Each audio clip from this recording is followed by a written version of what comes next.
Bismillah ar-Rahman ar-Rahim. Mahmoud, go have them sit all the way to the right. Jazakallah khair. Bismillah ar-Rahman ar-Rahim. Alhamdulillah. Wassalatu wassalamu ala rasulih. Wa ala alihi wa sahbihi wa sallama tasliman kathiran mazidan ila yawm ad-din amma ba'd. One of the courses you get out of fasting is not only depriving yourself from the stomach and private part desires that we all know about it, but also you gotta work on other prohibitions, especially matters that pertain to the tongue. One of the biggest courses in the University of Ramadan is training yourself to refrain from lying, oppression, backbiting, all those tongue ailments. In particular, many ailments, but those tongue ailments. And we're going to go quickly over this issue.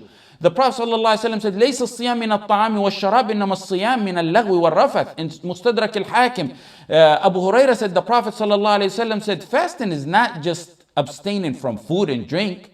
Rather, fasting is abstaining from idle and foul and vain and obscene speech. That's all included in fasting. You all know the hadith. If someone curses you or treats you in an improper manner or ignorant or foolish manner, you say, Allah, inni sa'im, inni sa'im. And let me say a side issue on this. The hadith in Bukhari, it mentions it twice in one hadith, inni sa'im, inni sa'im, I'm fasting, I'm fasting.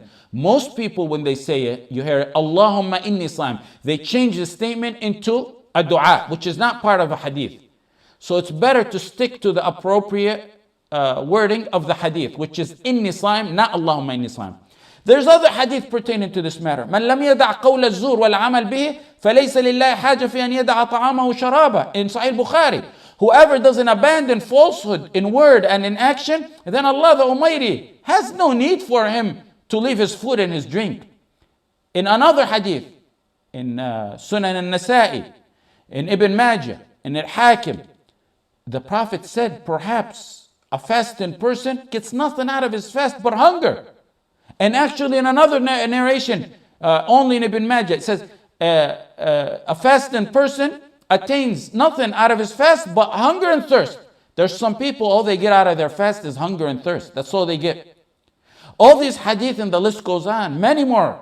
Someone will say, all right, you've said all these hadith, you mentioned all these hadith, so if I curse someone, if I go backbite someone, if I lie, if I'm in a setting of backbiting and I talk, you know how you get dragged into those conversations. So I've negated my fast, I might as well go eat and drink. Some believe that, and some really do that.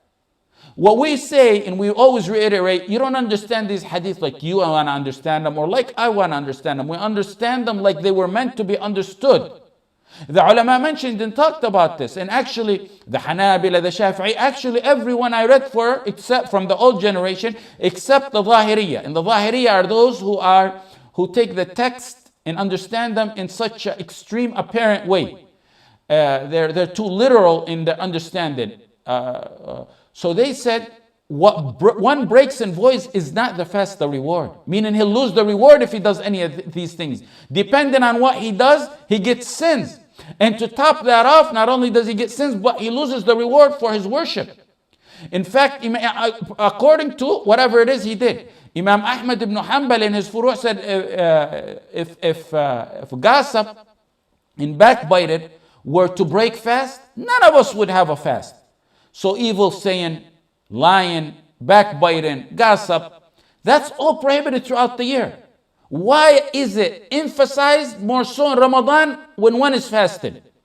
Because you're doing something contrary to the wisdom and purpose of the worship you're engaged in.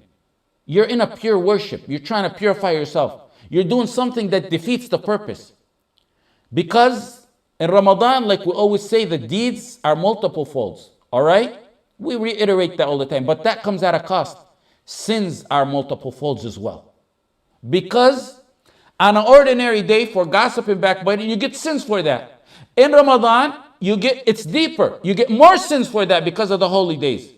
And then not only that, but you get stripped of the reward of that hard work you're doing, the qiyam and salah and ibadah. Do you understand why?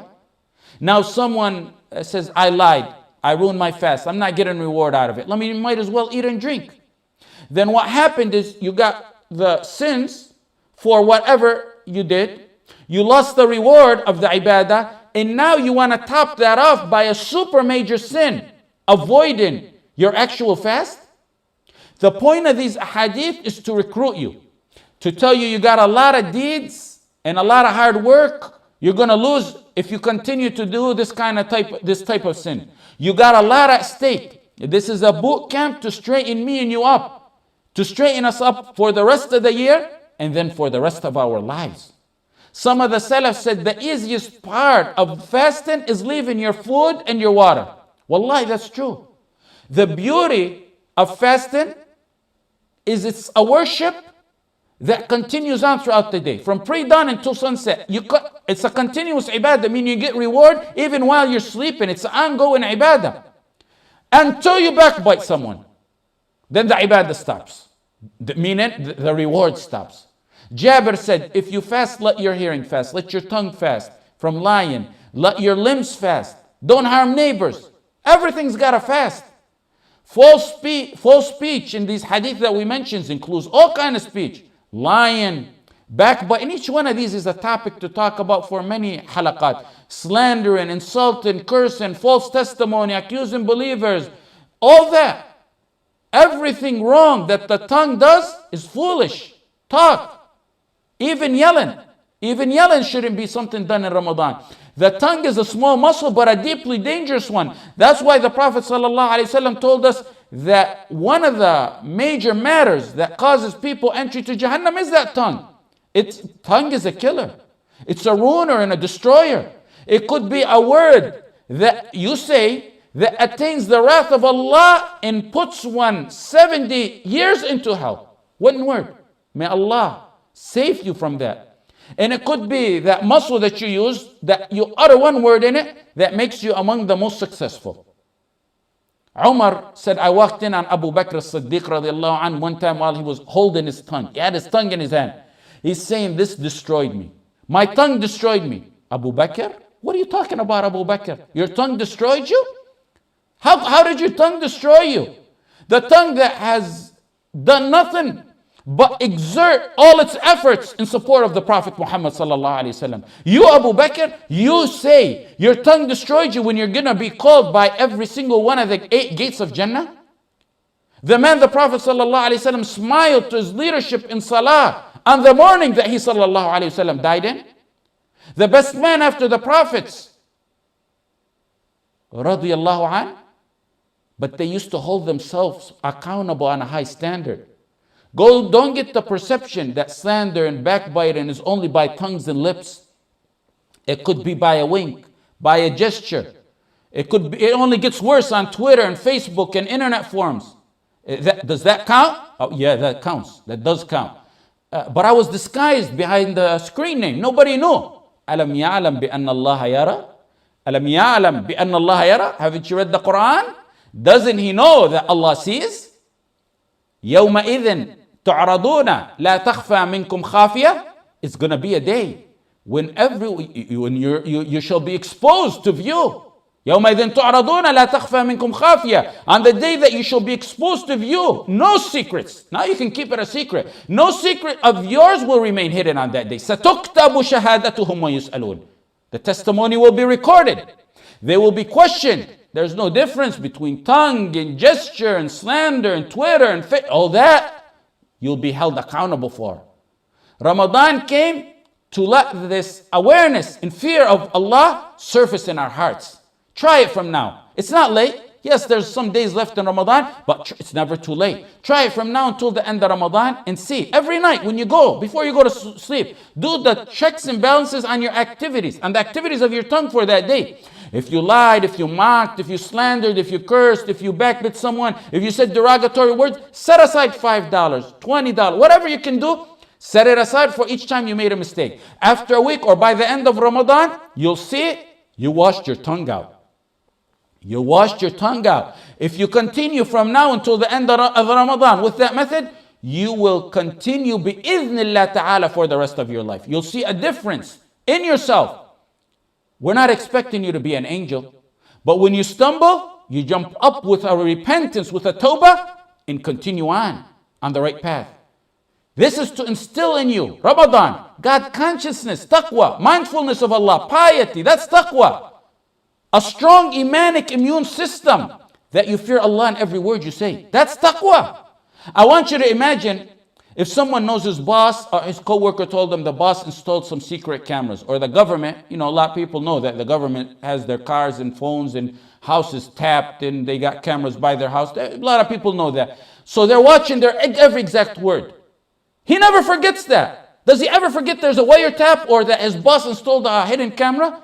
He never forgets that. He never forgets that. He's always on alert and he knows it. It's in his subconsciousness that he knows. How do we forget رقيب عتيد? ما يلفظ من قول إلا لديه رقيب عتيد. Not a word that one utters except there's a watcher by him to record it. رقيب عتيد. Every word, every portion of a word is registered. Don't say like some people say, what I talked about him, I got it off my chest. No. Keep it in your chest. Keeping it in your chest, whatever you want to say, is better than having it on your registry before Allah on the judgment day. We Muslims have different ways of thinking. Ibn Mas'ud said, I don't know anything more worthy of a long prison sentence than my tongue. That's the only thing I know that is worthy of going to prison. One time Umar in Sulh al-Hudaybiyah, he said a few words that he deemed were out of line. The words, he was attempting to convince the Prophet ﷺ to change his mind so he can fight Quraysh. The Prophet was in order at that time to fight Quraysh. Umar said something, he wanted to change the Prophet ﷺ's mind. The purpose Umar was saying it, he wanted to die for the sake of Allah. He deemed it inappropriate. Later on, years and years, he said, as he got older, he said, after that, I did so much deeds in repentance and kept, and I still do, ask Allah to forgive me from that which I said.